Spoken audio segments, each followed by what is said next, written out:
जय Hindustan. I know बहुत देर से, लेकिन बहुत क्विक अपडेट मैं आप सब लोगों को देने के लिए उपस्थित हो गई हूं। और ये सारी अपडेट्स हैं mister Arnab Goswami and Republic group की जो विच हंट की जा रही है पॉलिटिकल वेंडेटा के तहत, उसके बारे में। आई एम श्योर, मुझे विश्वास है कि आप सभी लोगों ने आज जो mister Arnab Goswami and Republic ने एक बहुत डिटेल्ड, बहुत स्ट्रिक्ट, बहुत ही विदाउट मिंसिंग देयर वर्ड्स एक 8-9 पेजेस की प्रेस रिलीज, एक स्टेटमेंट जारी करी है जो पूरी कंस्पिरेसी है उसको पूरी तरीके से धो डाला है। पूरी तरीके से जो लोग उनके पीछे पड़ गए हैं, एक ग्रुप बना करके कांग्रेस पार्टी और जितना भी ये लेफ्ट लटियंस कबाल है वो सारे का सारा, और उनके साथ ऊपर से उनका साथ देने के लिए आ गए विदेशी हमारे पड़ोसी मुल्क, दुश्मन मुल्क पाकिस्तान, उन सबको एक्सपोज कर डाला है और एक एक चीज बड़े डिटेल में उसमें दी गई है। My submission and my request to you all is that kindly go through that release, kindly go through that statement, and you will understand the entire political, personal, professional nexus कि वो हो क्यों रहा है, क्यों मिस्टर गोस्वामी को इस तरीके से तंग किया जा रहा है, क्यों उनका ये political vendetta किया जा रहा है। I am going to read out portions of that statement to you all so that I am able to give a broader perspective of the whole thing to you, to each one of you, but that does not mean कि आप उसको नहीं पढ़ेंगे।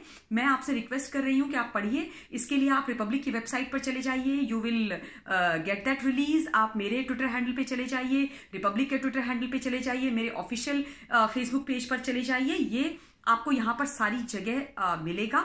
मुझे उम्मीद है कि जब एक बार आप इसको पढ़ेंगे तो सारी चीजें आपको समझ में आ जाएंगी। नाउ इसके अंदर कुछ जो मोटी मोटी चीजें हैं वो मैं आप लोगों के सामने बात कर रही हूँ। सबसे जो पहला पॉइंट जब आप पढ़ेंगे तो आपको मिलेगा व्हाट्सएप चैट्स के बारे में। देखिए, इसके लिए उस रिलीज की भी मेरे को तो जरूरत नहीं थी कि वो रिलीज को मैं पढ़ूं।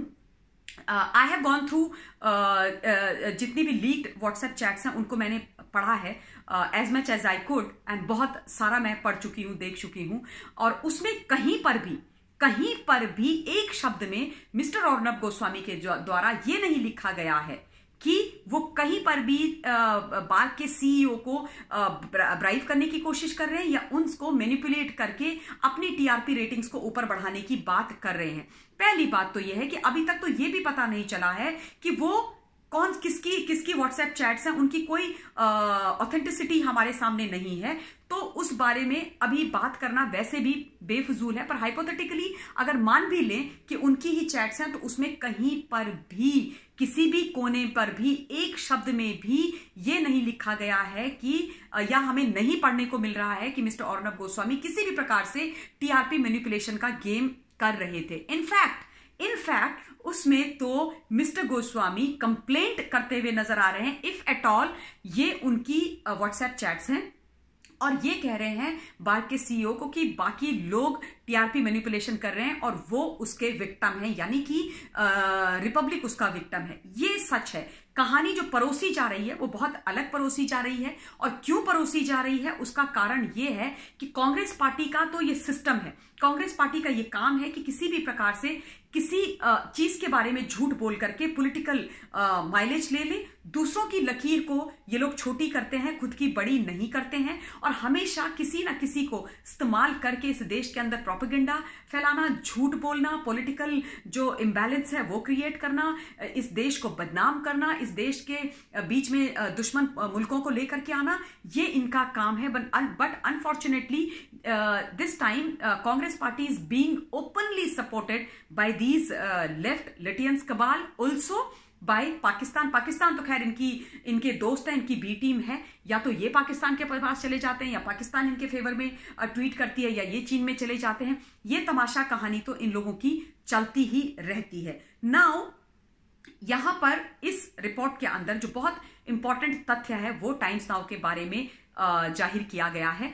टाइम्स नाउ कि जो कुछ फैक्ट्स हैं, जो तथ्य हैं कि उनकी टीआरपी क्यों नीचे गई, वो किस प्रकार से उनको मैनिपुलेट कर रहे थे, और क्यों और कैसे अपने फायदे के लिए और रिपब्लिक और मिस्टर अर्नब गोस्वामी की पर्सनल प्रोफेशनल इमेज को डैमेज, टारगेट एंड टार्निश करने के लिए वो केवल उन चीजों के बारे में बात कर रहे हैं जो उनको फायदा देती हैं और मिस्टर गोस्वामी को नुकसान देती हैं, एंड केवल उन बारे में बात कर रहे हैं जिनसे वो कांग्रेस पार्टी को फायदा पहुंचा सकते हैं। लेकिन वो जो फैक्ट्स उनके बारे में हैं उनको पूरी तरीके से कंसील कर रहे हैं। नाउ आप सब लोगों को ये पता है कि किस प्रकार से मुंबई की पुलिस ने जो फॉरेंसिक एक रिपोर्ट है जो बार्क ने कराई थी, उसके बेसिस पर चार्जशीट एक दाखिल करी है अर्नब एंड रिपब्लिक के खिलाफ। उसी फॉरेंसिक रिपोर्ट के बहुत इंपॉर्टेंट एक्सट्रैक्ट हैं जिनके बारे में मैं पहले भी आपसे अपने प्रीवियस वीडियोस में बात कर चुकी हूं, और किस प्रकार से एक हिंदी चैनल के जो सीनियर एम्प्लॉयज थे वो बार्क के सीनियर ऑफिशियल से बात कर रहे थे कि उनको नंबर 2 से नंबर 1 पर लाया जाए और किसको नंबर 3 पर रखा जाए। उसी के अंदर से नाउ ये फैक्ट्स भी निकल करके आए हैं कि कैसे और क्यों, किस लिए टाइम्स नाउ की जो रेटिंग्स है वो नीचे गई हैं और टाइम्स नाउ क्या खेल कर रहा था। I am just going to read out few things so that आपको समझ में आ जाए। आई एम सॉरी, ये चौथे नंबर का पॉइंट है इस पूरी रिपोर्ट का, which reads Times Now's landing pages were caught by the computerized outlier policy of BARC and is extensively documented in the BARC forensic report, part of the Mumbai police charge sheet.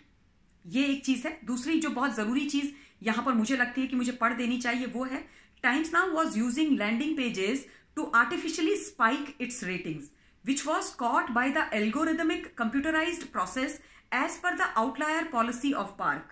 It shows that the reduction in Times Now's numbers was a result of implementation of the outlier policy of BARC and not as a result of any TRP manipulation. यानी कि जो times now का जो TRP के जो number हैं उनमें जो वो डिक्लाइन हो रहे थे, उनमें जो कमी आ रही थी वो आ रही थी बार्क की जो आउटलायर पॉलिसी है उसको इंप्लीमेंट करने के कारण, न कि किसी टीआरपी मैनिपुलेशन खेल के कारण।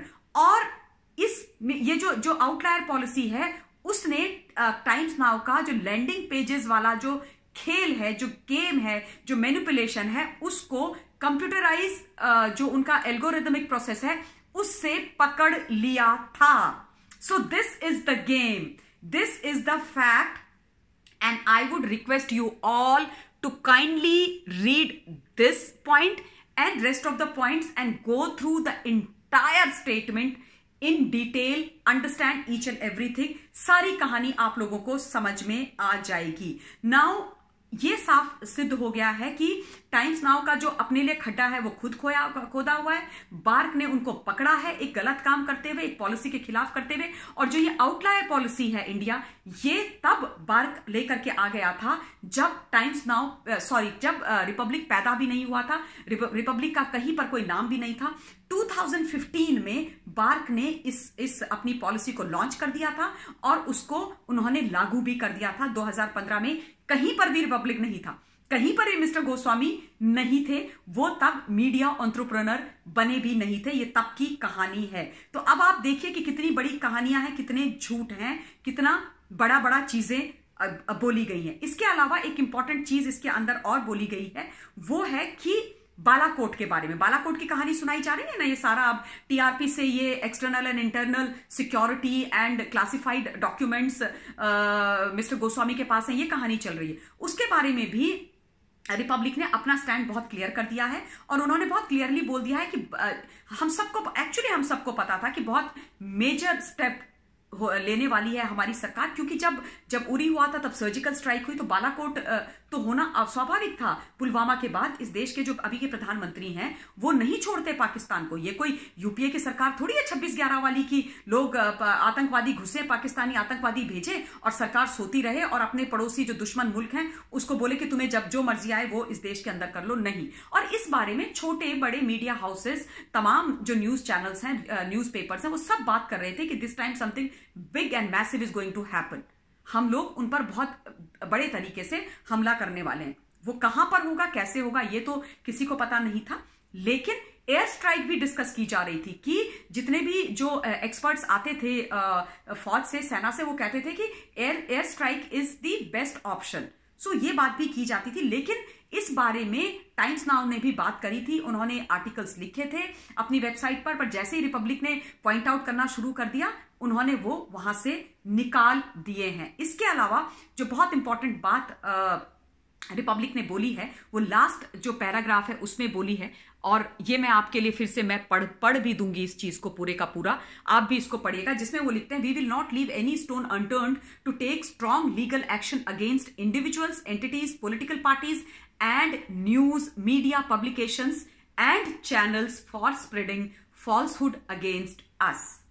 सो ये बात साफ है, ये बात इंटेंशंस मिस्टर गोस्वामी ने बहुत क्लियर कर दिए हैं कि जो भी लोग रिपब्लिक के बारे में झूठ बोल रहे हैं, चाहे वो व्हाट्सएप चैट्स के नाम पे हो, चाहे वो टीआरपी घोटाले के नाम पे हो, उनको अब बख्शा नहीं जाएगा, चाहे वो कोई भी हो, कोई इंडिविजुअल हो या जो भी हो।